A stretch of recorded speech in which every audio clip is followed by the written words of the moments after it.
بسم الله الرحمن الرحيم الحمد لله رب العالمين والصلاة والسلام على سيدنا رسول الله وعلى آله وصحبه وسلم أردد قيمها بدن وحرب إن شاء الله إنان سنقض ونأكسن مركهرة عربنا نكسي عن بقامنا جبتر فور ماشي عن مالدو كجو جني سيدو كلو حربنا ندلو وداقو من وقتي ونهايو مركا waxaan isku dayaa maanta inaan aad u fududeeyo oo chapter 4 inkastoo page-ka ay badan yihiin haddana aan isleeyahay dulmar guud samee oo saa kaga gudba chapter 4 insha Allah waana idin sheegay chapterkani waa chapterka ugu muhiimsan oo haddii casharada contract qaybaha kale oo dhan aadan qaadan oo kan aad fahantaan aad contract looga aad wax badan ka fahanteen qaybtii asaasiga oo ku dhisnaa weeyaan marka waxaan isku dayaa inaan textiga aan si fudud u dul maro oo aan maanta iska dhameeyno chapter 4 hadii Ilaahay yiraahdo waxa laga yaabaa kala barka bisha June ama dhamaadkeeda in imtixaankii la galo marka waxaan isku dayaa inaan chapterada oo dhan wada qaadano intii awoodina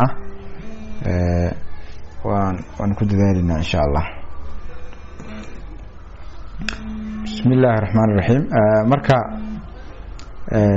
waxaan naalay ku joojinaan u maleynaya defects of consent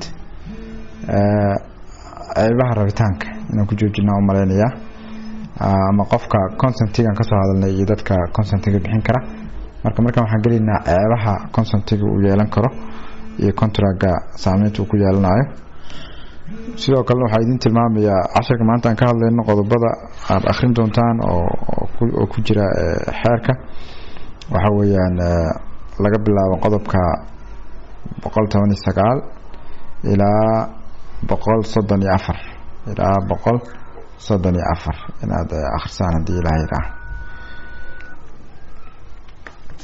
marka waxaan isku dayaynaa inaan qoraalkii aan si fudud dul marno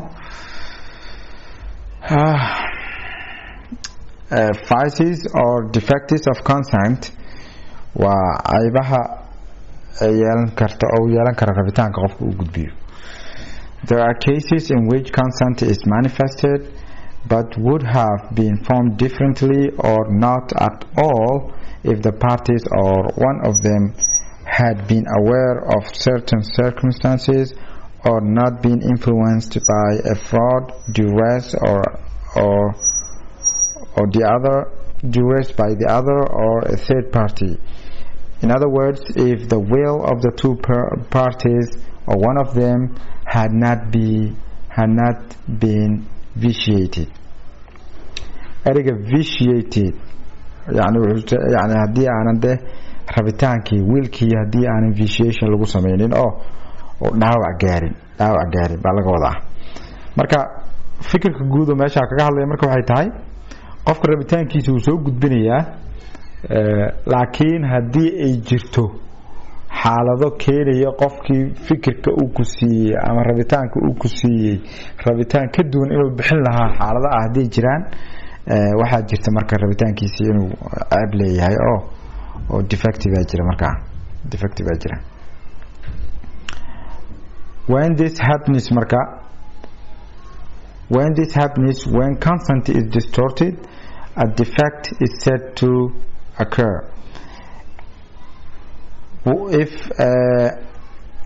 If A believes that the watch B is trying to sell him is made of gold and is induced to buy it and finds out later that it is in fact only gold plated,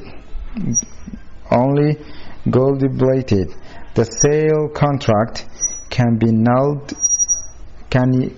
annulled at A's request because his will has been vitiated by mistake.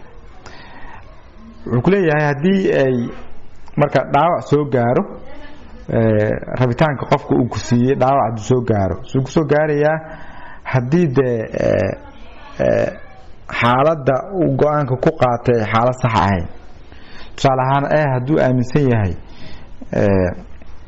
saacad baa laga iibiyay qofkan saacad wuxuu aaminsan yahay inay dahab ka samaysan tahay isagu saas ku go'an qaatay laakiin saacad dahab kama saysnaa dahab baa kor laga mariyay marka waa la burin karaa kontraga waa la burin karaa haddii qofkii la siray oo codsado qofkii ku khaldana hadduu codsado maadaama rabitaankiisii dhaawac gaaray oona xaalad uu ku go'an qaadan karo saxa uusan helin. If by means of threats C obliges D to sell him some land, D's will is vitiated by duress. qaybtan kalena wuxuu leeyahay qof baa wuxuu ku khasbayaa qof kale inuu ka iibiyo, wuxuu ku khasbayaa asagoo yani goodin ama isticmaalaya handadaad, wuxuu ku khasbay inuu ka iibiyo dhul. marka qofka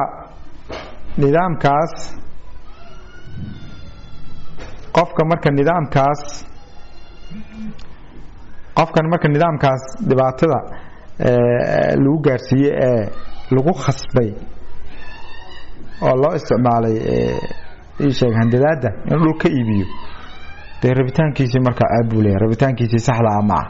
haddaan la khasbin ninkan ma dhulka ma iibin lahayn weeyaan. If E induces to F to make him a loan, convincing him with false documents that he is completely solvent when he is in fact on the verge of bankruptcy, F's consent is vitiated by E's fraud. tusaalahan kalena wuxuu leeyahay qof baa wuxuu ku qancinayaa warniyo deyn isii buu leeyahay, dokumentiyo beena buu u keenayaa oo ku cadaynayo ninkani inuu qof xaaladiisii dhaqaale ay fiican tahay oo deymaha iska bixin karo inuu yahay buu cadayn ah u keenay, sidii buu deyn kaga qaadanaya. marka rabitaankaaga waxaa qalday dokumentiyada been abuurka soo maaha. marka meesha waxa yaala waa been abuur iyo in lagu khalday oo fraud baa meesha yaala. marka mistake in qofkii khalad wixii ku gato, duress in qofkii loo handadaad wixii ku qaato ama pressure la saaro ku qaato, fraud in qofkii wax lagu siro cadeymo been abuur loo keeno, and lesion oo la isaga daro waa defects of consent. intaas ah waxyaabaha dhaawaca rabitaanka qofka uu bixiyay dhaawaca u geesta waa hadhow saameyn ku yeelan kara contract. markay waxyaabaha yimaadaan marka the general rule wuxuu yahay contractgaasi waa contract laga bixi karo. contractgii waad ka bixi kartaa markaad ogaato inay xaalad saa tahay, contractgii waad ka bixi kartaa. qaybta mistake baan ka sheekeynaa marka. Mistake is a false appraisal of reality. It's a concept that can be either imperative or a fatal defect. يعني khaladku wuxuu ku sheegayaa waxa jira ee rasmiga ah baad si khaldan u fahmaysaa. mistake waxaas baa leeyahay waxa jira baad waxaan ahayn baad aaminsantahay waxaan iibsanaysid waxay yihiin ma ogide wax kale aad ka aaminsantahay ku qaadanaysaa. waa mistake marka ama error. marka khaladku marka wuxuu noqon karaa mid halis ah iyo wuxuu noqon karaa mid uun caqabad ku noqda processkii inuu si sax u dhaco. midna waa haliso waxa weeyaan wuxuu saameynayaa rabitaankaaga oo dhan buu saameynayaa. Imperative mistake concerns the declaration that the way consent is made manifest, such as writing 865 instead of the intended 875, or mistranslating from a foreign language. يعني lambarkii baa si khaldan u qoraysaa ama luqad ajnabi ku qornaa contractgii markaa luqadaadi ka dhigtay khaladaad baa luqad ahaan ka dhacay meesha. markuu qaabkii marka niyadii loo cabiray rabitaankii loo cabiray un baa khalad ku jira meeshan, laakiin rabitaankii waa jira in fact waa jira. marka muksaas yaa waxa la yiraahdaa imperative mistake waxaa jira fatal mistake on the other hand concerns the formation of consent itself rabitaankaagii gudaha baa markaan laga hadlaya for example believing a fake ming vase or vase to be genuine inaad aaminto weelalka ubaxyada lagu rito kale oo laga sameeyey jilayga shiineeska laga sameeyey oo aan dhab ahayn mid sax aan ahayn inaad u qaadatid inuu mid sax yahay inaad u qaadatid oo muuqaalkii uu ku siro marka consent-gaagii baa dhaawac toos ah soo gaaraya markaa the same set of rules applies to both imperative and fatal mistake labaduba xeerku isku sib u arkaa laakiin some civil codes consider imperative mistake the more serious and render the contract void laakiin waxaa jirta xeerarka qaar inay u arkaan midka imperative-ka inuu halis yahay oo uu ka dhigayaba contract oo dhan waxaan jirin ka dhigayo contract oo dhan waxaan jirin uu ka dhigayo laakiin in fact saas maaha maadaama lambarkii baa la khalday oo isdhaafay iyo luqadii baa micnihii la bedelay oo qofkii turjumaadii uu sameeyay buu si khaldan u sameeyay waa contract dhan baa beenaysa sax maaha because wax saxda jira oo la isku ogyahay marka waa la saxaya khaladkan baa la saxaya mooyee khaladkii inuu noqdo contract inuu ka dhigo baadil waxaan jirin ma aha mistake can be of fact relating to the external circumstances such as the gold watch and the Ming vase or of law when it concerns the existence, scope and applicability of a legal rule. As an example of the latter, A believes that he has bought a piece of building land but later discovers it has been designated public open space and so cannot be built on. It may be said that a mistake of law concerns the legal nature of the cause. Like mistake of fact, it can only be grounds for voidability when it was the only and principal reason for the contract. meeshan wuxuu rabaa inuu kuu sheego khaladka dhacaya labu noqonaya ama xaqiiqadii aad khilaafsan tahay oo sida caadiga ah xaqiiqadii baad khilaafsan tahay ama xeerkii baad khalad u fahansan tahay oo markaa xeerkii markaa ma jirin gadaal buu ka soo baxay markuu yahay xaqiiqadii inaad khalad ka fahansan tahay markuu yahay waxa weeyaan waa sida aan soo marno kale saacadii dahabka kor laga mariyay aad u maleynaysa dahabka iyo markii uu yahay markuu yahay xeerkuna waxa weeyaan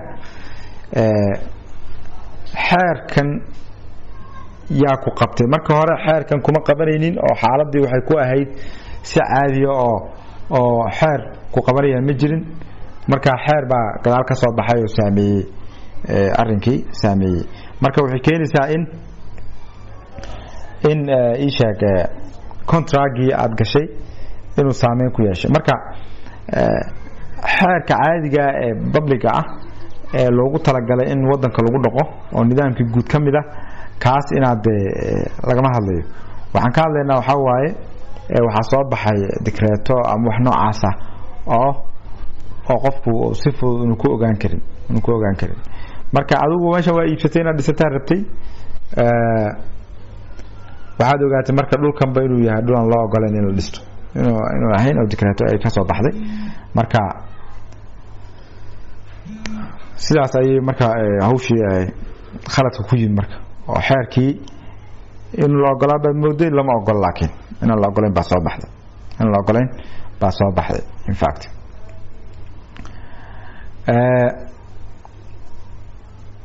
sidoo kale sababta aad u galaysid heshiiska inay tahay mid sharciya inaysan ahayn inay tahay mid sharciya iyo inay sharciga waafaqsanayn buu ka hadlayaa mistake markuu yahay of law markuu yahay legalityga dhankaas koosku ka fiirinaya markay saa tahay waxay keenaysaa marka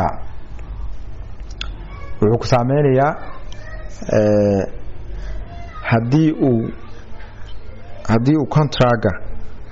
uu contractga sababta kaliya loo galay haddii ay ahayd arrinkaa oo just inaad dhul ka dhisato meesha kaliya ay ahayd markaas ayuu ku saameynayaa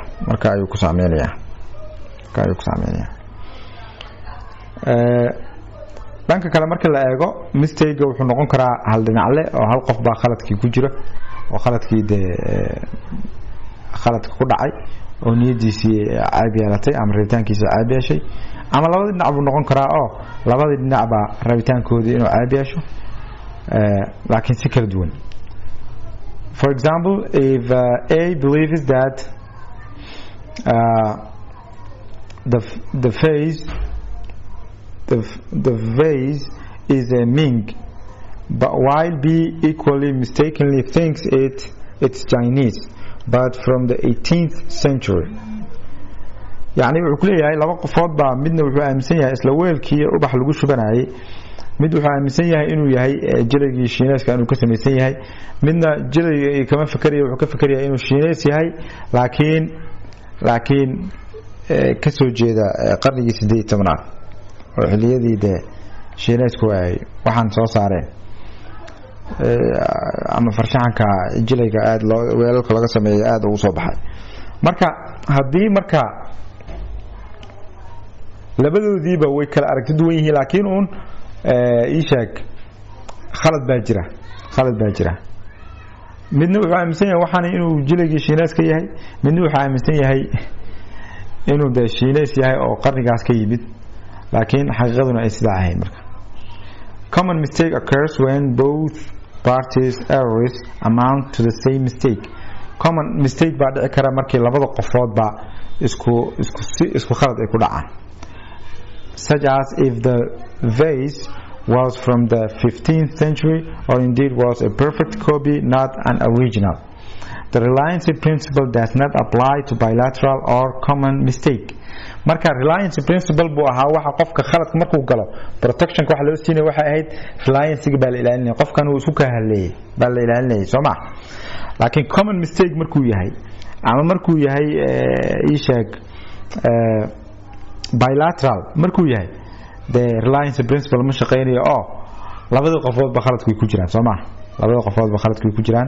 marka ma shaqeynayo. marka mistake in other codes is evaluated according to different criteria, those of fundamentality and patency. xeerarka kale oo xeerkeena ka mid yahay madaniga waxay u eegaan si kale hab ka duwan bay u qiimeeyaan khaladka ama gefka qofku ku dhici karo oo waxay fiirinayaan gefkeena iyo gef asaasi ahaa mise gef la fahmi karay weeyaan oo iska cad weeyaan. mistake marka is fundamental in these situations. xaaladaha soo socda mistake wuxuu noqonayaa mid asaasi ah when it affects the nature or subject matter of the transaction. A watch which is made of silver and not of platinum. A wishes to buy a used vehicle. He visits B's garage and sees vehicle X. He then test drives his vehicle Y and buys it, thinking it is vehicle X. The mistake is as to the identity of the subject matter. meesha marka wuxuu khaladka ka dhacay wuxuu transaction wuxuu ku saabsanaaba khaladka ka jiraaba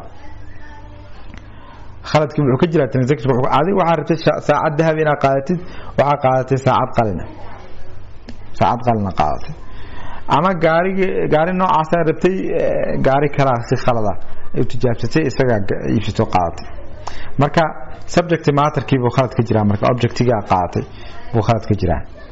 marka the mistake is fundamental similarly when it affects characteristics of the subject matter which a reasonable observer would consider crucial for consent or where specific circumstances make them so. adu waxa la fiirinayaa marka fundamental buu noqonayaa khaladka haddii astaamaha waxa ay qaadanaysa haddana ay saameyn ka timaado oo qofka caadiga markuu eego waxani hadii qofka uu saa u fahmi lahaa go'aan ka duwan buu qaadan lahaa marka khaladkiina waa jiraa marka si khaldan buu ku dhacay marka fundamental waa hadana markaasna sidoo kale when it affects the identity of characteristics of the other contracting party hadii qofkii kale astaamihiisii ama waxaad ka aaminsanayd uu khuseeyo khaladka in cases where one of the other are crucial for consent A engages B to edit a daily newspaper with proviso that he had never compromised with fascism. يعني meeshan wuxuu leeyahay A iyo B baa macaamilaya marka ninkan waxaa la rabaa inuu editor ka noqdo tafatiro inuu ka noqdo wargeys laakiin waxaa la rabaa ninkani inuusan siyaasadda ama fajiistaha inuusan la shaqaynin ama uusan la shaqaynin fikirkaasi inuusan aaminsanayn ama la macaamilin marka he later finds that B had been purged wuxuu marka gadaal ka ogaaday in ninkani qolyahaas la shaqaynayo qolyahaas uu ka soo tegay marka obviously not all characteristics have sufficient importance dhammaan astaamaha oo dhan muhiim maaha only those which have a practical effect bearing in mind the circumstances for example whether the other party is solvent or a bad payer yani waxaa fiirinaysaa marka astaamaha qofka oo dhan muhiim maaha laakiin astaamaha muhiimka ku ah go'aan qaadashadaada muhiimka oo ah yaa kaliya la fiirinaya marka oo saameynta tooska ku yeelanay kuwaas aan fiirinaya iyadoo duruufaha la eegayo ka soo qabo qofkani qof deynta iska bixin kara ma yahay mase qofkani qof ayra weeyaan waa inaad meelaha ka eegto identity and circumstances are particularly important in transactions stipulated to be intuito personae yani waxyaabaha ku salaysan kalsoonida qofka aad ku qabto transactionka noocaas hadduu noqdo waa muhiim marka astaamaha qofka iyo in qofkii si gaara loo garan karo waa muhiim macnaheedu waxay tahay that's made with people in whom enough confidence must be placed to allow them to be entrusted with especially delicate tasks yani hawlo muhiima baad qofkii kula macaamilaysaa marka qofaad kalsooni ku qabtaa u dirsanaysaa soo maaha marka haddii khalad uu ka dhac marka identityga oo ninkan aad u malaynaysa doctor Hebel inuu yahay uusan ahayn doctor Hebel ama Hebel aad u malaynaysa lawyer Hebel inuu yahay uusan ahayn oo shaqo muhiim uu ku qaban lahaa marka khaladka meesha ka dhaco shakhsiyadii qofka astaamihiisa ka dhaca iyaduna waa la tixgelinayaa meeshaan waa la tixgelinayaa sidoo kale khaladku waa fundamental when in cases where there is a mistake of law it was the main or the only reason for undertaking the transaction qaybta aan dhahaynay mistake of law baa jira oo dhulkani waxaa la moodayay inuu yahay dhul ii sheega uu moodayay in la dhisan karo oo hadhow uu ogaaday inay dee aan la ogolayn oo dowladdii warqad ka soo baxday oo ka warqabin oo dhulkani waa hore laga dhigay dhul aan la dhisan karin laga dhigay markay noocaas oo kale oo xeerka saameyntiisii aad khalad u fahansan tahay waxa weeyaan iyaduna wuxuu noqonayaa mistake fundamental buu noqonayaa laakiin bishad waxa ah sababta asaasiga u ah ee aad u gashay contractga waa inay u ahaato sababta uu xeerka diidan yahay sababta uu xeerka diidan yahay oo dhismihii ah haddii ay sababtii aad u gashay ay ahayd dhulkaas inaad u qaadato waxa weeyaan markaasuu saameyn yeelanaya mistake of law must not be confused with ignorance of the law xeerkii ma garanaynin in laisku khaldamo ah ignorance of the law ma aha is never an excuse ma aha wax lagu cudur daarto ma aha oo xeerkii ma garanaynin xeerka waa la faafiyaa faafinta waqtigeeda markuu dhamaado dhaqangal buu noqdaa xeerka ma garanaynin wax la yiraahdo ma jirto marka mistake of law waa ka duwan tahay ignorance of the law waa ka duwan tahay in the sense kan wuxuu yahay xeerkii guud ma ka hadlayno waxaan ka hadlaynaa dabaqaadii xeerka baan ka hadlaynaa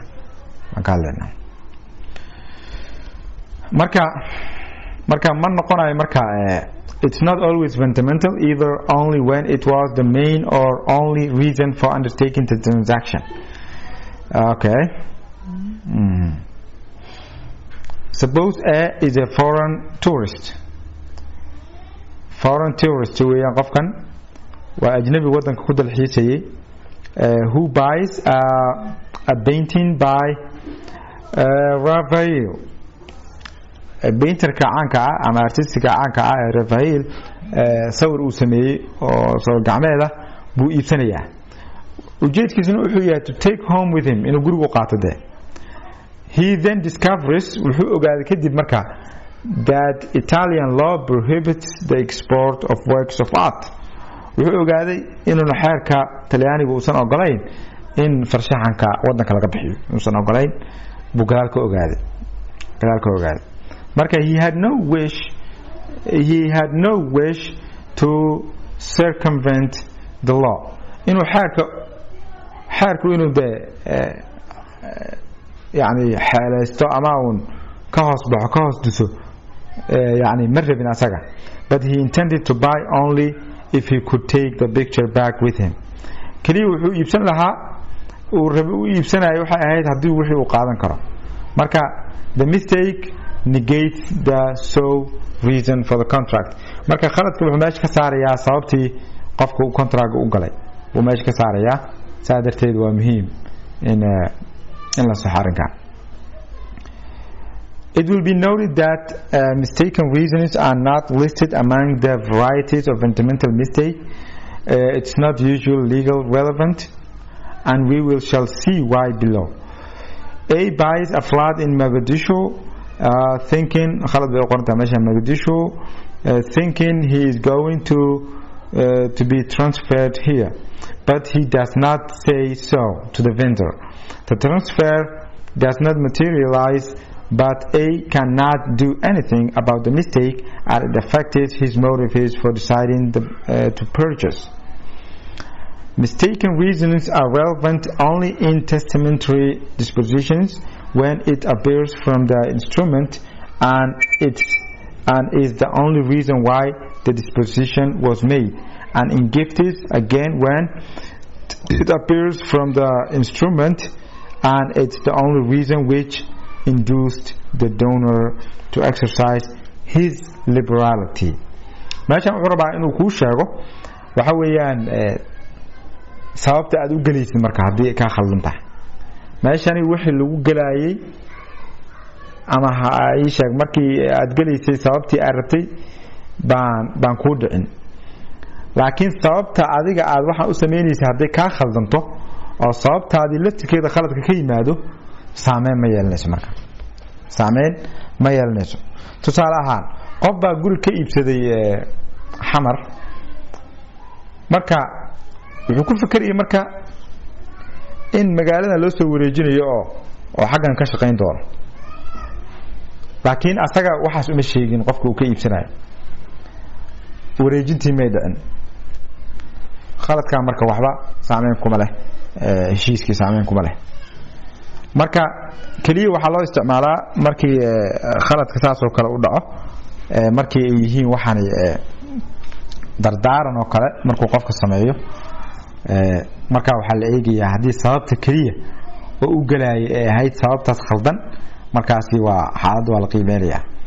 ama sidoo kale hadiyad qofku markuu bixinayo haddii ujeedkiisu ahaa sababta khaldan, waxa weeyaan saameyn bay yeelanaysaa marka oo arrinka dardaaranka iyo hadiyada bay saameyn ku yeelanaysaa. marka khaladka marka inta uga tagno duress takes the form of threats, undue pressure or influence that induce a party to enter into a contract. يعني wuxuu ku qeexayaa duresska muxuu yahay waa handadaad ama cadaadis aan loo baahnay baa qofka la saaray oo qofka normalka in lagu macaamil aan ahayn. cadaadiskaas ku kalifa marka qofka inuu heshiiskii galo. marka wuxuu noqonayaa labo: moral duress inducing fear, cabsi kugu kalifaysa inaad wixii samayso, is distinguished waxaa laga saarayaa marka from physical duress. physical duress ka duwan being bodily forced to sign. only the former is a defect of consent and as such renders the transaction void. The latter, however, evidence of an absence of consent and as such constitutes the absence of an indispensable element from which nullity, not voidability of the contract will follow. The difference between nullity and voidability will be examined later. meeshaan wuxuu ku sheegayaa moral duress-ka baan ka hadlaynaa. Physical duress-ka rabitaankii dhan buu meesha ka saaraya, qofkii waaba gacmaha inta laga qabtay baa xoog looga saxeexay, ma ogta taas kama hadlayno. Laakiin asaga rabitaankiisii uu action ku sameynaya, laakiin cadaadiskii lagu sameeyay baan ka hadlaynaa markuu moral duress yahay. Kan ka hadlayno waa kaas. Laakiin kan kale contract-giiba waxba kama jiraan buu ka dhigayaa. Kan laakiin moral duress-ka wuxuu ka dhigayaa contract-gii voidable buu ka dhigayaa. Voidable buu ka dhigayaa oo wixii in laga bixi karo ka dhigayaa. Marka to be legally relevant, moral or psychological duress must amount to a serious and unjustified threat that's one sufficient to so impress a reasonable person as to make him fear serious and unjustified injury or damage to his person or property. waxaa rabaa si xeer ahaan loo tixgeliyo duress-ka inuu yahay mid saameyn leh. waxaa rabaa inuu noqdo mid qofka caadiga ku khasbi kara inuu waxa sameeyo, qofka caadiga ku khasbi kara inuu waxa sameeyo oo de fulinimo zaa'id haday ku hayso oo waxaan bahandadaad ahayn oo aad khalad u fahantay adiga iyo waxa lama tixgeliyo. Regard is had to a person's age, sex and condition. sidoo kale waxaa tixgelin la siinayaa qofka da'da uu jiro iyo yani rag iyo dumar waxa uu yahay iyo xaaladda marka uu ku sugan yahay. dadku isku cabsi maaha, da'da waa ku kala duwan tahay cabsida. rag iyo dumar isku cabsi maaha, gabdhaha waa ka cabsi badan yihiin ragga. conditionka xaaladda qofka uu ku sugan yahay marka oo ama threat-ka levelkiisa waa lagu kala duwan yahay.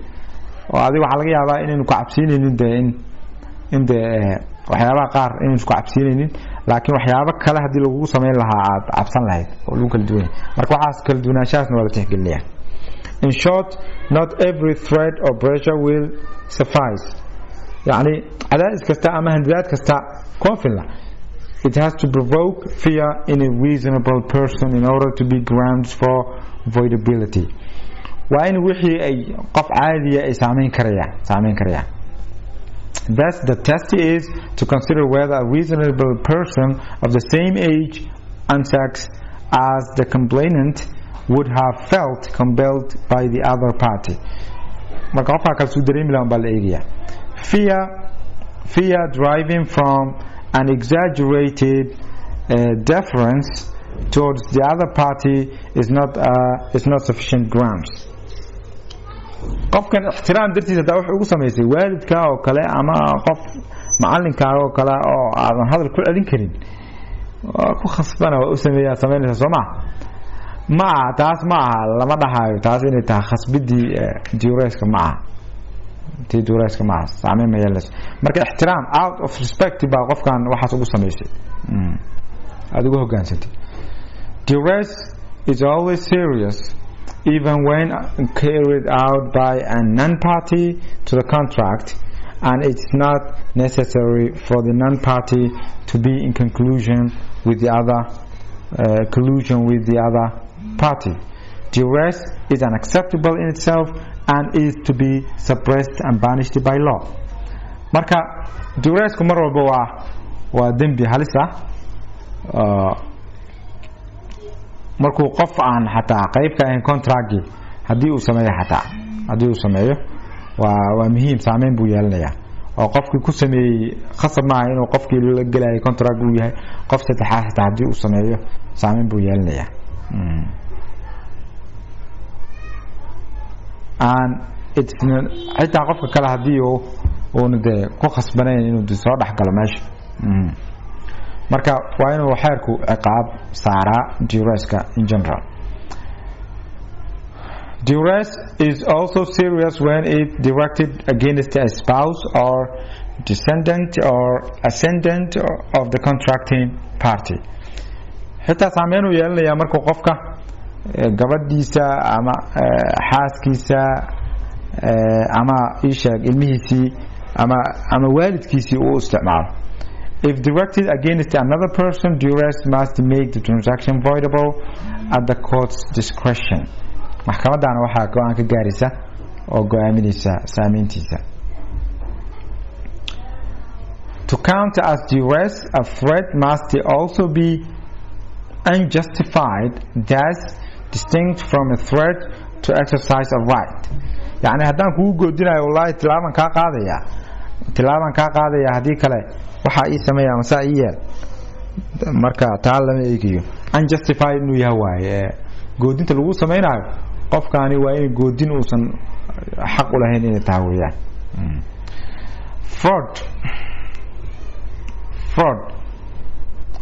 Fraud is any deception, simulation, dishonest behavior or trick which serves to deceive the other party into concluding the transaction. marka waa in qofkii la khiyaano. fraudku waa khiyaano sooma, in qofkii aad khiyaanto aan u khiyaanto hab ku kalifi kara inuu kula galo heshiiskii.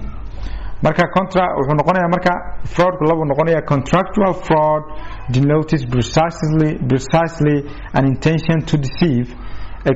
Extra contractual fraud on the other hand consists of an intention to cause harm. marka wuxuu noqon karaa contractual ama extra contractual weeyaan markii ujeedku uu yahay qofka inuu khiyaano kaliya ujeedkiisu yahay, laakiin qofkan kale inuu dhibaateeyo markuu ujeedku yahay wuxuu noqonayaa extra contractual buu noqonayaa. Fraud can be by commission, wax la sameeyo noqon karaa. fraudku wax la sameeyo noqon karaa. okay, if it results from a positive act, such as when A tells B that the watch is made of gold and inscribes it with a hallmark even though it is in fact only gold plated. يعني wuxuu ka dhigayaa saacaddii inay dahab ka samaysan tahay buu u sheegayaa, wuxuuna ku khaldayaa wax u eg dahabkii buu ku khaldayaa. mana aha saacaddii wax dahabo, saacaddu waxay tahay saacad dahab uun lagu sameeyey, yani kor laga mariyey oo qalfoofta kore keliya ay ka tahay weeyaan.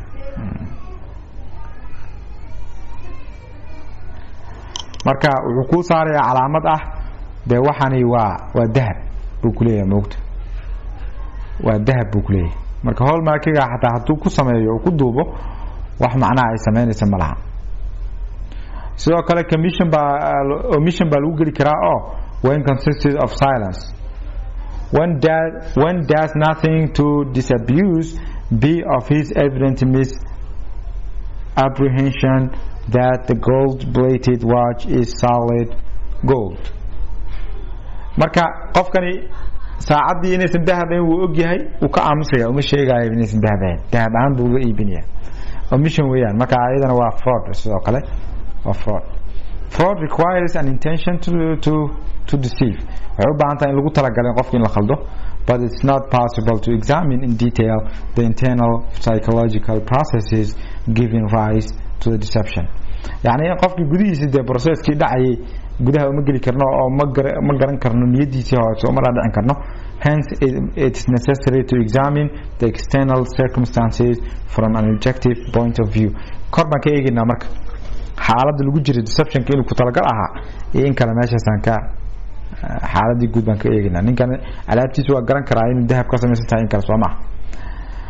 fraud can be further divided into waxaa loo qaybin karaa fundamental and incidental forms. It's fundamental when the trick used by the dishonest party is such that had it not been employed, the other party would not have concluded the contract. Fundamental buu noqonayaa marka qofku uu isticmaalo hab, haddii habka aan la isticmaali lahayn qofka kale heshiis geli lahayn. haddii marka habkaas ama farsamadaas la isticmaalay fundamental buu noqonayaa. It's incidental when it's insufficient to vitiate consent. The innocent party would still have concluded the contract but on different terms. qofkan hadduu heshiiska sinaba uga hari lahayn oo heshiiskii koray u geli lahaa hadduu xaaladda ogaan lahay hadduuna ogeynba hadduu mar walba geli lahaa laakiin uun kharashkuun isbedeli lahaa ayada markaa wuxuu noqonayaa incidental buu iska noqonayaa. An example, A has an unshakable intention to adorn his house with a Ming vase. wuxuu rabaa gurigiisii inuu dee weelashii u baxay Chinese-ka ahaa inuu ku wareegsado buu rabaa oo ku quruxsado ujeedkiisu waa saas. He would that certainly have been willing to buy the vase offered by the antique dealer in any case. ninka alaabaha iibinaya baalkan uu iibinayo inuu ka iibsado buu mar walba rabay asaga because he found the design so magnificent wuxuu arkay waxaan inay aad u fiican oo qurux badan yihiin, but he would have paid a much lower price had he known that it was a perfect copy or not an original. hadduu ogaan lahaa waxaan inaysan asalkii ahayn oo copy leeyihiin kharashkii ka yar buu bixin lahaa laakiin kor iyo hoos vaaska mingiga waa gadan lahaa. haddii saa tahay dee waa incidental marka waa incidental. The consequences of these two types of fraud are different. marka consequences-goodu wuu kala duwan yahay marka. Incidental fraud does not entail avoiding the contract kama bixi kartid maadaama kor iyo hoos baad geli lahayd maogta. The contract is valid but the party who acted in bad faith is liable to damages. laakiin qofkaan siray oo si niyad xumaa u dhaqmay damages baa laga qaadaya, magdhow baa laga qaadaya. With fundamental fraud the contract is void, maba jiro contract ma jiro, and the fraudulent party is also liable to pay damages to his victim. heshiiskii oo dhan ma jiro marka, heshiiskii oo dhan hadduu yahay fundamental ma jiro. It should also be noted that when fraud is responsible for mistake by a party, the contract can be avoided only if the mistake itself is not fundamental and patent, because it goes to the root of consent.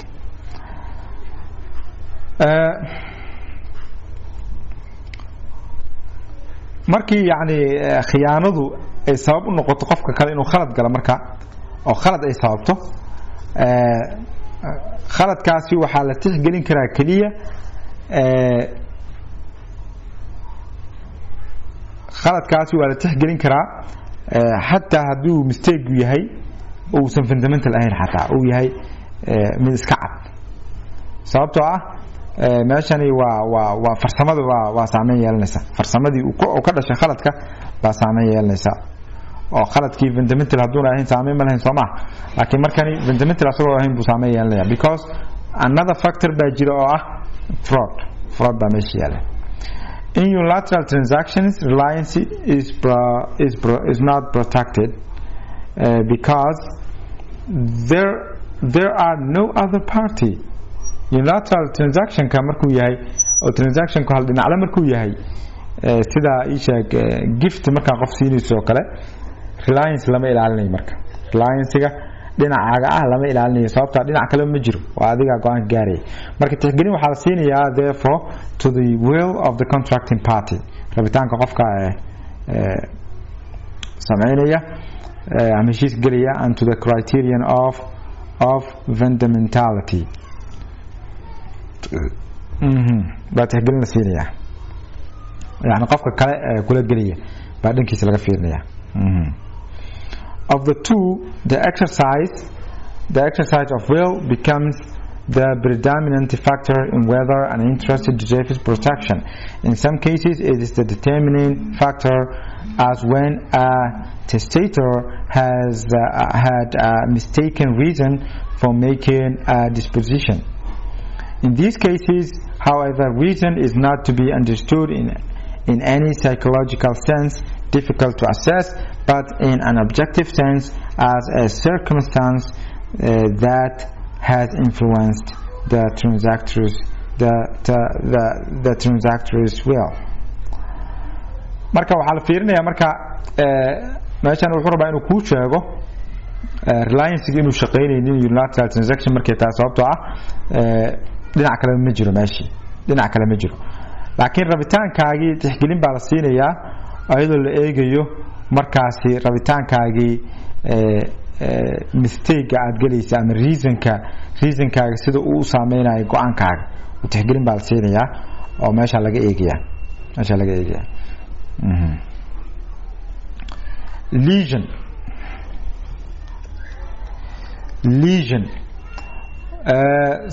tan kale arinka kale oo dhaawac u geysta rabitaanka waa lesionku waxa weeyaan waa ka faa'iideysi ama qofkii kale inaad dantiisii waxaan ahayn aad ka faa'iideysato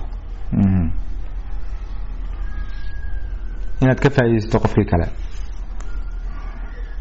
qofkii kale yani wuxuu noqonayaa qof la siray buu noqonayaa oo waxa uu qaatay iyo waxa laga qaatay inay isu dhigmin buu noqonayaa markay noocaas tahay xaaladaas ay jirto qofkii ka faa'iideysi lagu sameeyay ayadana xeerku waa soo fargelinaya rabitaankii si sax uma dhicin baa la yiraahdaa rabitaankii si sax uma dhicin baa la yiraahdaa marka waa waxa shariicada la yiraahdo qabni ama qabniga waxa la yiraahdo weeyaan ama qubn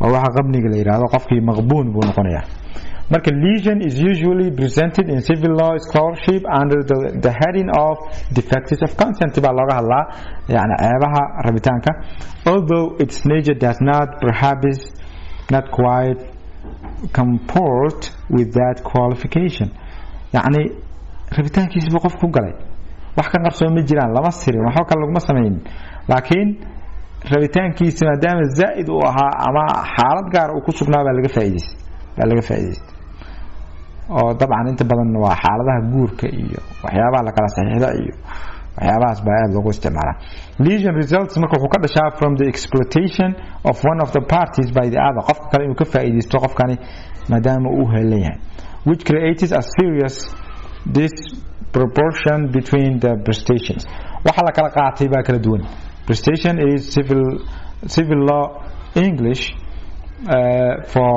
for the object or service each party must render unto the other يعني qofka kale waxa uu qaban lahayd waa prestation of the parties the fact that there is a serious disproportion creates waxa abuuraysa a presumption of exploitation maadaama markay isla ekeen waxa la kala qaatay ayna suuragal ahayn waxaan isla ekaadaan waxa marka laga soo qaadayaa in qofkan laga faa'iideysto laga soo qaadaya in cases involving a minor or protected person of full age lesion may be result from an obligation that's considered to be excessive in the view of the patrimonial situation of the person, the advantages he gains from the contract and the general circumstances. xaaladaha uu qof minor ku jiro qof minor dabcan ilmaha yar waa la ilaalinaya mar walba Soomaa ama qof weyn oo full age ah laakiin qofku waa weyn yahay laakiin xeerku wuxuu arkaa inuu vulnerable yahay ama weak yahay sida consumer ko kale marka xaaladaas oo kale yihiin ayaduna waa on la isla eego consumerka iyo shirkadda in la eego waxa isdhaafsanayaan inay wixii sax yihiin in kale the difficulty from an economic point of view is that things have no natural price malaha waxyaabaha natural price oo xeerka ama heshiiska dadka wax ka baxsan oo lagu garan karo qiimaha waxaan ma jiraan marka economic aan loo fiiriyo waa dhib badan tahay values marka are essentially subjective waa wax ku xiran qofka aragtidiisii the very fact that something is sold means that it's worth more to the buyer than to the seller wax inaad iibsato macnaheedu waxay tahay adiga ayay ku faa'iido badan yihiin oo aad ku qiimo badan yihiin oo qofka kale aniga markaas ka iibinay waxa ka maarmaa way macnaha adiga markaas soo qaadanaysid macnaha waxa ana kaaga baahi badan way yani iibintiya macnaheedu saas yahay marka value depends on circumstances of time and place yani qiimaha marka wuxuu ku xiran yahay waqtiga iyo meesha yani magaalo kale bisha bilowgeeda iyo dhamaadkeeda isku qiimo ma hadda xilliga ciidaha lagu jiraa dharka qiimihiisa hadda saacada la joogo iyo maalmaha ciida ka dambeeya qiimihiisa isku qiimo ma oo kala duwan yihiin. The bottle of water I drink when quite thirsty during a hot summer day is worth much more to me than the one I drink routinely in the winter. يعني biyaha aad cabaysid xilliga aad ooman tahay ee jiilaalka ah way ka qiimo badan yihiin biyaha cabaysid xilliga caadiga ah ee qabowga ku jiro. The second-hand book that completes my collection of a little-known author is worth a lot to me, but little to the average buyer. Buug baan ururinay marka buug la isticmaalay baan helay oo iga maqnaa oo buugtii aan iibsanayay kamid ah. buuggii marka asoo la isticmaalay baan suuq ku arkay. buuggaas la isticmaalay marka maadaama uu dhameystirayo buugta guriga ii yaalo oo muhiim yahay oo ninka qoraaga buuggiisi aan ururinayo waa iga qiimo badan yahay aniga qofka caadiga ah ee buuggaas iska iibsan lahaa. marka when unfortunate circumstances cause me to have an urgent or unforeseen need for cash, I may have to let the collection go for far less than it might fetch under normal circumstances. waxaa laga yaabaa waxaad urursay authorkan baa buugtiisa soo urursay waa haysatay qiimo ku lahayn Soomaa oo lacag qaali ah ku soo gaday hadhow waxaa laga yaabaa qiimihii suuqa ay ka joogeen wax ka yar inaad ku iibiso hadaad cash u baahato oo iska celinaysid.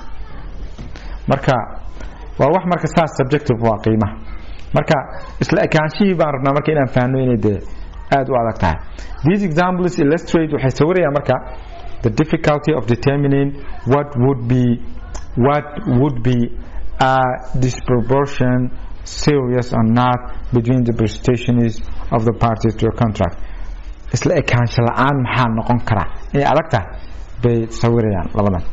This is true as well for the test of 7/12 of the sale price of an immovable, which indicates as the threshold beyond which a contract is deemed legionary. sidoo kale waxaa la isticmaalaa waxaa la fiirinaa qiimaha gurigan laga siiyay inta uu ka badan yahay qiimaha asalka ah. haddii uu ka badan yahay markii qiimaha gurigan la jajabiyo oo 12 laga dhigo 7 meelood oo kamid ah haduu ka badan yahay ka soo qabo wuxuu joogaa guriga 12,000 buu joogaa 12,000 buu joogaa guriga waxaan laga siiyay 20,000 baa laga siiyay marka 8,000 baa ka dheeraada qarashka caadiga Soomaa marka legion baa jira 8,000 dheeraadka legion bay gelinaysaa. laakiin hadii 7,000 oo kale ama 5,000 oo kale yani limit macquul ah weeyaan oo lagu dari karo. marka limitka macquulka ah lagu dari karo oo halbeegaas loo isticmaalo yani 7 meelood 12 meelood 7 meelood kamid ah ayaa loo eegayaa in wixii ka kordheen baa loo eegayaa. In the absence of objective criteria marka habraac aan shakhsi ahayn oo objective la maadaama uu jirin one could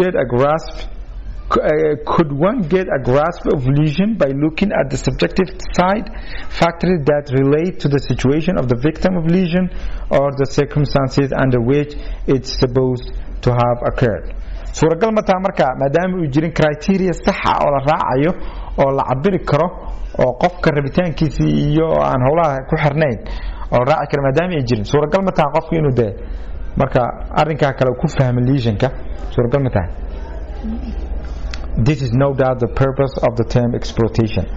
Exploitation marka ereyga la isticmaalayo waa ujeedku wuxuu yahay in la eego elements of exploitation in la eego oo qofka kale niyadiisii in xooga la raaco which points to opportunism aan ka soo hadalnay discussed above aan kor kaga soo hadalnay ama chapterkii hore kaga soo hadalnay chapteradii hore aan kaga soo hadalnay buu tilmaamaya marka.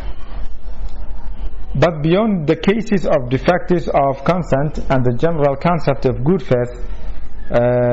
faith, it's difficult to see how this concept advances the determination of what lesion is. taas xataa haddii aan fiirino xitaa good faithkii iyo bad faithkii ruleski aan soo marna xataa haddaan fiirino waa adag tahay yani arrinkani inuu soo saaro waxa lesionka loo yaqaano macnihiis inuu soo saaro way adag tahay. marka the codifiers appear to have been aware of the problem and for this reason have provided that as between capable adults, lesion is no ground for annulment of a contract.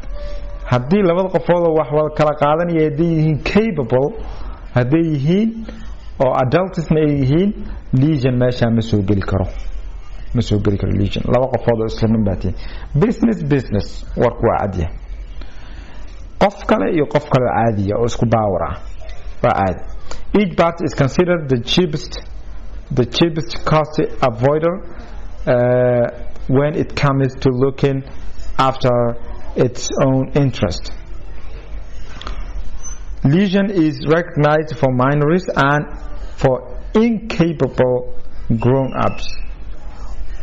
lesionka waxaa loo tixgelinayaa ilmaha yar iyo dadka qaangaarka laakiin aan awood u lahayn inay iska ilaaliyaan waxan oo qofkii maankiisii uusan ahayn caqligiisii wax ka dhiman yihiin ama ii sheeg qofkii inuu rabitaan zaa'id uu jiro oo rabitaankii laga faa'iideysanayo in which it reflects soft paternalism. in dawladdii marka faragelin ee qofkii ugu danaynayso inay samayn karto baa arrinka ka soo baxaysa marka oo garsoorkiina marka uu tixgelinayay arrinka. in recent consumer legislations marka waayahan dambe waxa soo baxay xeerar lagu ilaalinayo xuquuqda customerka ama isticmaalaha. consumers appear to be treated as incapable adults baa loo tixgelinaya marka shirkadda loo eego. a legislature may deem it wise to further clarify the concept of lesion applicable to all consumer contracts by providing that the consumer's obligation must not be excessive, harsh or unconscionable. meeshaan not baa ka maqanaydan khalad baa ku jira. that the consumer's obligation must not be excessive, harsh or unconscionable.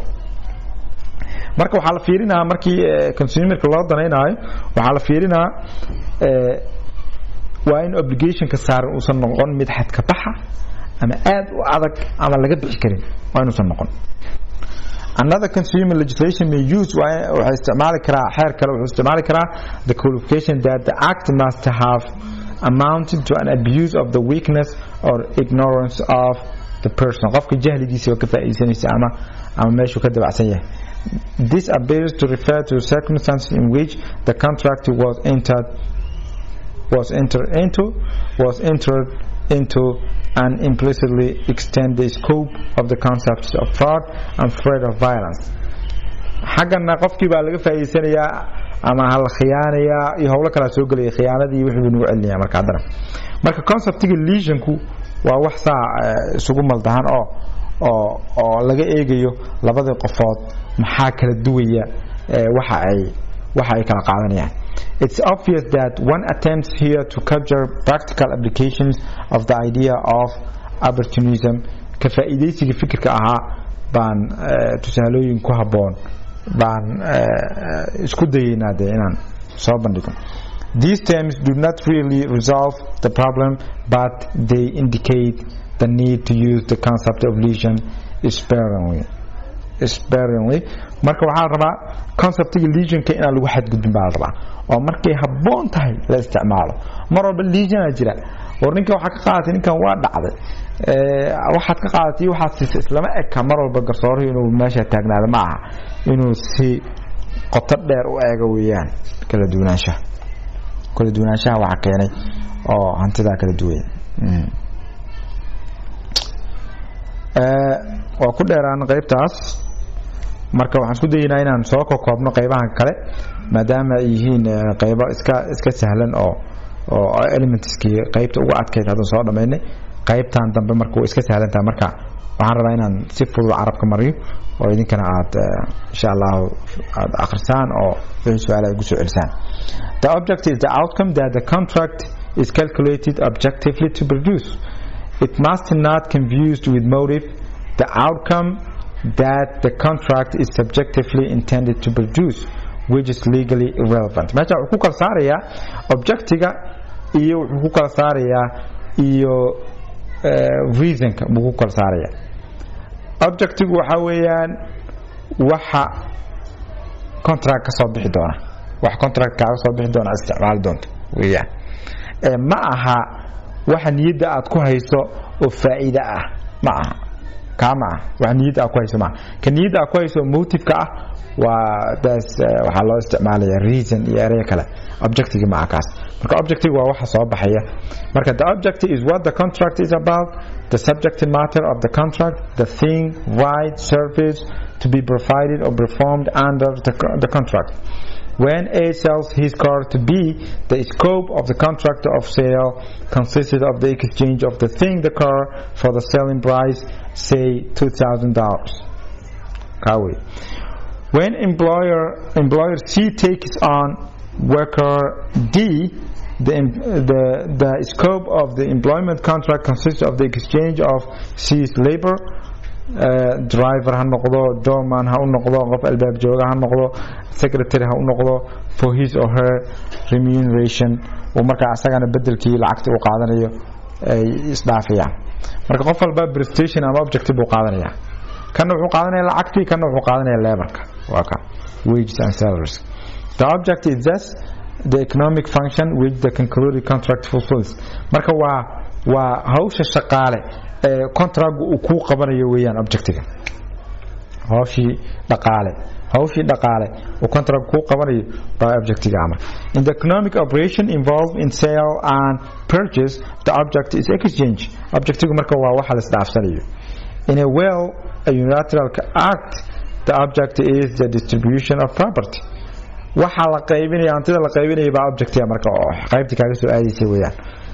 halka baac ay tahay isdhaafsiga waa ka after the state raise death, marka qofkii dardaaranka sameeyay uu dhinto. For a gift the object is the enrichment of the donee. haddii ay siismo tahana waxa weeyaan waa objective waxa weeyaan in la hodmiyo qofkii kale, and so on. It's thus an element present in a constant manner in all transactions of a particular type, nature of category. marka objective wuxuu ku jiraa dhammaan transactionadu ku jiraa, waa waxa qofka kale uu qaadanayo economically macno u sameynaya. waa ka characteristics of the object wuxuu noqon karaa legal and deserving of protection. It's not lawful when it contravenes, markuu xeerka jabiyo mandatory rules, xeerarka markuu jabiyo ma aha mid xeer ku dhisan markaa. For example, a lease for rural land that does not safeguard the farmer's interests in conformity with the relevant statute. Or contrary, ama uu ka soo horjeedo public order, such as a contract impeding a candidate from standing for election. qofka inuu sharxo buu diidayaa, heshiis buu la gelayaa, sharxin buu leeyahay intaas oo lacag qaado. Or to public morals buu ka soo horjeedaa, a contract for prostitution, heshiis lilaysi. marka the object must not be nugatory, waa inuusan noqon waxaan qiimo lahayn, waa inuusan noqon. That it must produce some economic utility, waa inuu wax faa'iido dhaqaale leh uu soo saaro, as to give rise to interests which are, as mentioned above, deserving of protection, mudan in la ilaaliyo. marka in la ilaaliyo mudan. The object is essential element of the contract, waa tiir muhiim ah oo ka tirsan contract. It must always be present in order for the contract to be valid. contract soo sax u noqdo waa inuu tiirkan jiraa. There are some types of legal act whose object, albeit present, is to employ the usual terms, severed, earmarked, or immaterial. macnaheedu waxa weeye waxaa jira legal act ama go-aan qaadasho oo qofka go-aan qaadanayo, laakiin objectiga uusan muhiim ahayn, uusan muuqanayn, immaterial uu yahay يعني that they do not take account of the grounds on which the act was concluded. As a rule, in bills of exchange, no account is taken of the object for which payment is made. Kasoo qabo bills of exchange oo leeyahay qofka lacagta qofka sitaa ayaa lacagta qaadanaysa ma ama ku saxan marka bill of exchange marka muhiim ma aha lacagta la kala qaadanayo waxa ay ka dhalatay iyo shaqo kuma laha just lacagta baa qaadanaysa. It would have been to pay it could have been to pay for a loan waxay noqon kartaa lacag lagu bixinayo ama for a refrigerator ama aad ku iibsanaysay talaagad what have you ama wax kale adiga rabtay. In these cases a contract with severed objects is termed abstract contract baa la yiraahdaa markii contractga uusan muhiim ahayn shayga markaasi ishaag la kala qaadanayo ama sababta u ah waxa la sameynayo. Object can be conceived of in various senses. qaab badan baa loo fahmi karaa. It can be seen in a subjective sense as the motive behind an act of disposition, or in an objective sense as a recurring feature of all acts of a given type. يعني waxaa loo fahmi karaa subjective sense oo ah motivation kii baa object loo fahmi karaa oo object marka la yiraahdo macna soo keenaya reason kii baa loo isticmaalaya marka waa loo isticmaali karaa qaabkaas in general. It can also be a feature of private business relations used as a control instrument by the legal system to select which is interested to be worthy or unworthy of protection, a feature that can thus be said to give the object a social dimension. sidoo kale objectiga waxaa loo isticmaali karaa in the waxaa la siin karaa feature kale oo ah wax dawladdu ka eegto in danaha la isdhaafsanaya inay yihiin dana mudan in la ilaaliyo in kale marka danihii meesha laga arki karo laga sawiran karo waa objectiga la kala qaadanayo marka social dimension buu yeelanayaa oo ii sheegay oo dawladdu inay soo faragelisay ay tahay.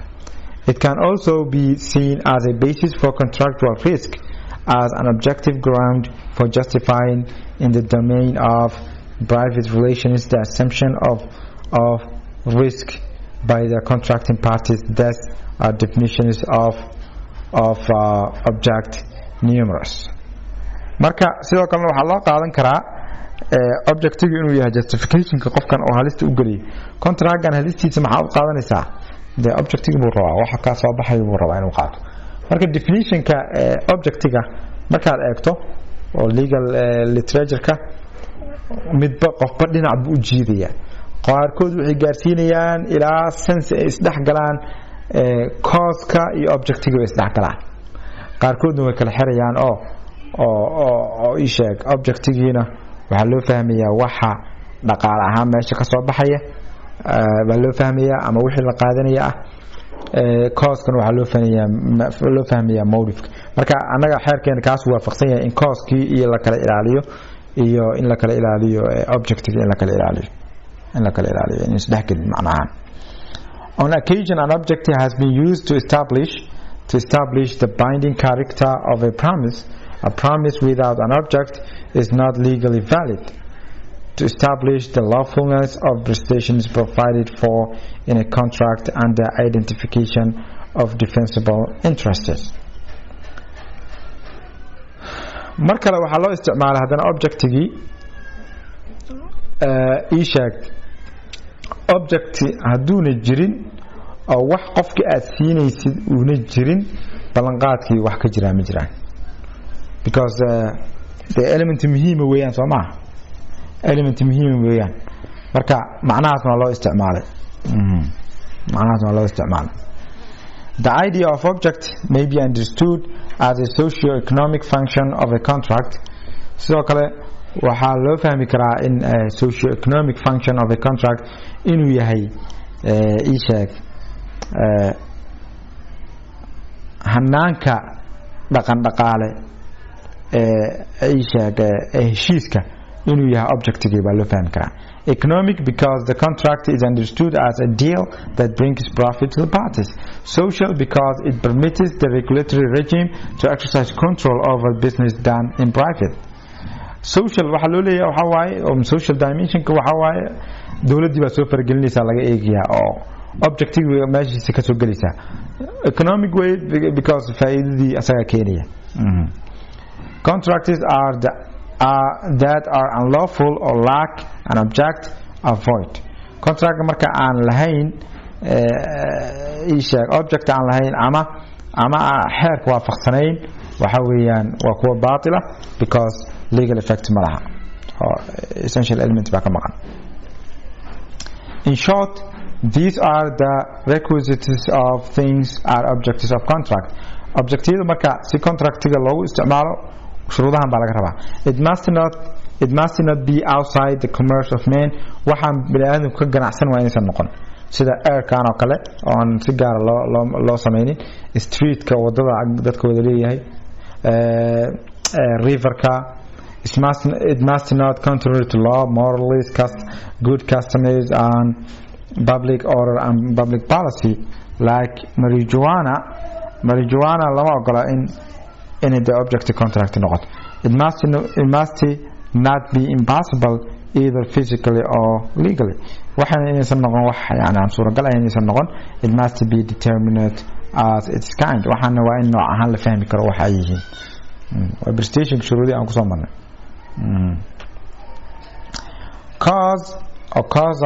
Cause reason should be distinguished from object. waa in laga saaro oo laga duwo.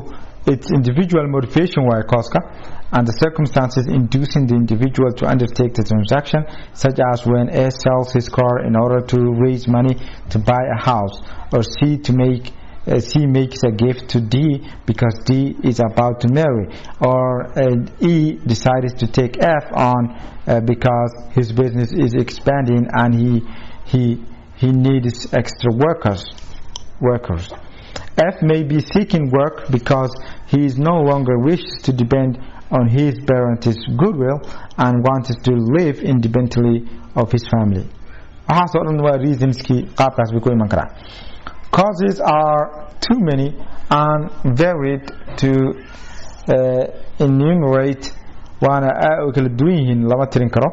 And one party's cause very often differs from that of the other party. sababta qofkan heshiiska u galiyo sababta qofka kale u galiyo way kala duwan yihiin, and they may be defined as factors extraneous to the object. yani wax ka baxsan marka objectigii baa loo qeexi karaa.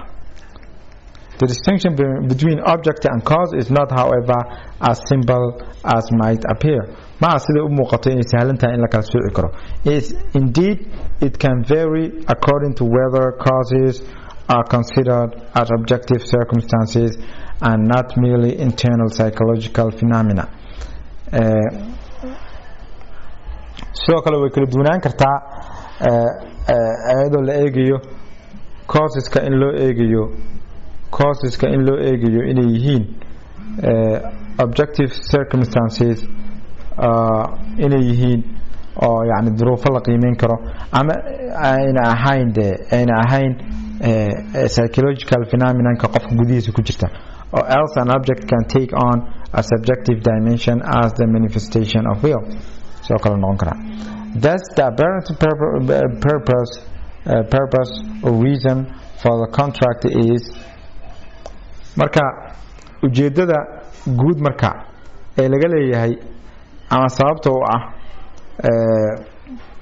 ujeedada muuqanaysa marka ee contractga waxa weeyaan for onerous contracts the promise of a thing or service by the other. adiga yani sababta muuqata ama reasonka ku muuqanaya waxa weeyaan dabcan reasonka markaan waxaan u fiirinaynaa as objective aan u fasirina waxa weeyaan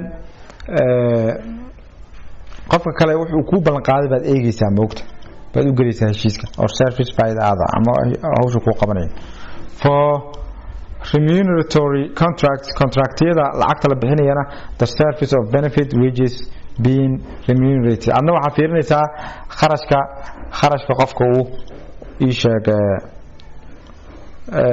faa'iidada qofku ku qabanayo aad kharash ku siinaysid baa fiirinaysaa qofka shaqada laga rabana wuxuu fiirinayaa waxa uu ballan qaaday buu fiirinayaa asagana buu fiirinayaa ownerska for contracts of bureau beneficence contractyada siismada ku dhisan waxaa la fiirinayaa marka sababtu waxay tahay the mere liberality of the benefactor qofka wax bixinaya baa uun deeqsinimadiisii uun baa sabab u ah inuu waxa sameeyo form of contract okay form of contract marka isagana waa tiir ka mid ah tiirarkii aan idiin soo sheegay formku waxa ugu muhiimsan waxa asaas u ah isagu uma baahna xeerka inuu mar walba yeeriyo oo dhinacyada iyaga dooran kara xeerku fargelin uu sameeyaa laakiin arrimo yar yar buu ka dalbadaa in la geliyo marka uu leeyahay saa in loo sameeyo mooy sida alaabaha ama hantida maguurtada oo kale diiwaan gelin iyo qaab gaar ah baa la rabaa in hantidii ku kala wareegto hadii kale lama ogola marka formka qaabka loo dalbanayo laba qaab buu ku yimaadaa ama in loo dalbado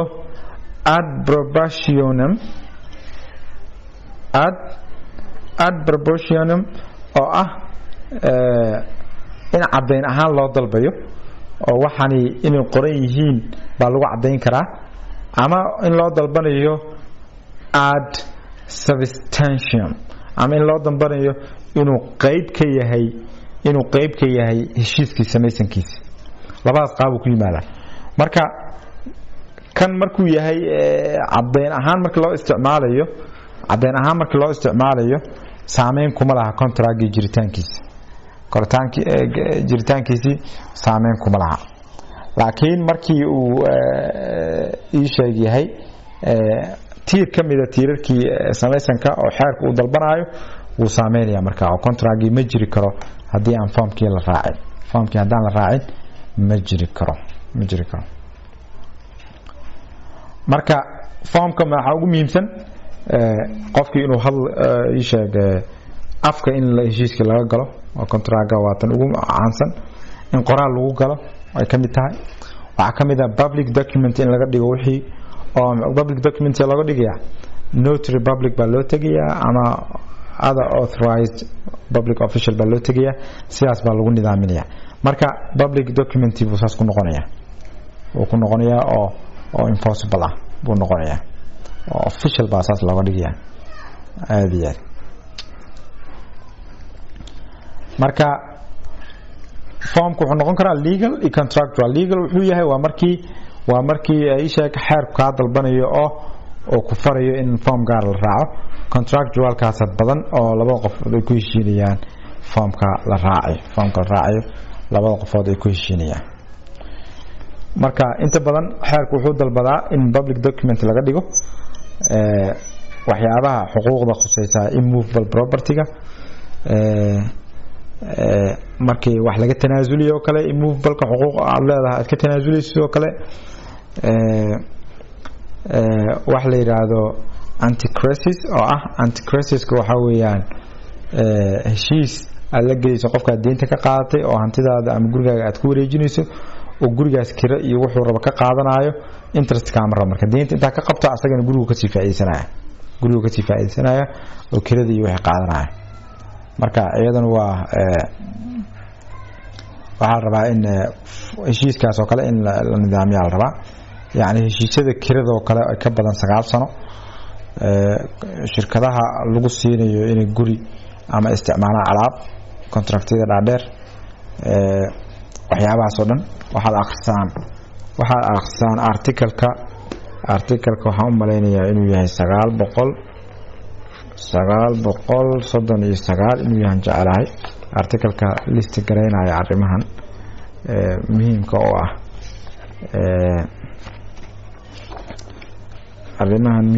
ah ii sheeg arrimaha xeerku uu kalifayo in la diiwaan geliyo oo xuquuqda la ilaaliyo waa 939 aan qiyaasaya inuu yahay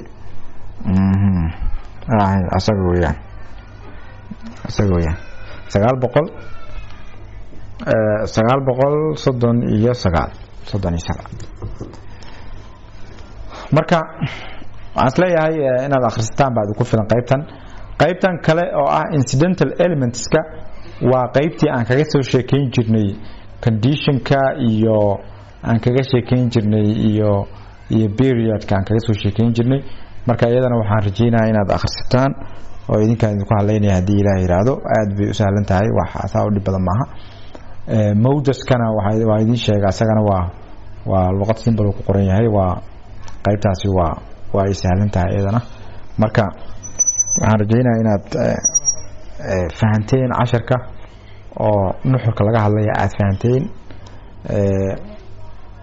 inaad ka faa'iideysataan rajeynayaa aadna akhrisaan inaad akhristaan waa muhiim oo qaybtan chapterkan waliba muhiimad gaar ah u leeyahay fahanka ruleska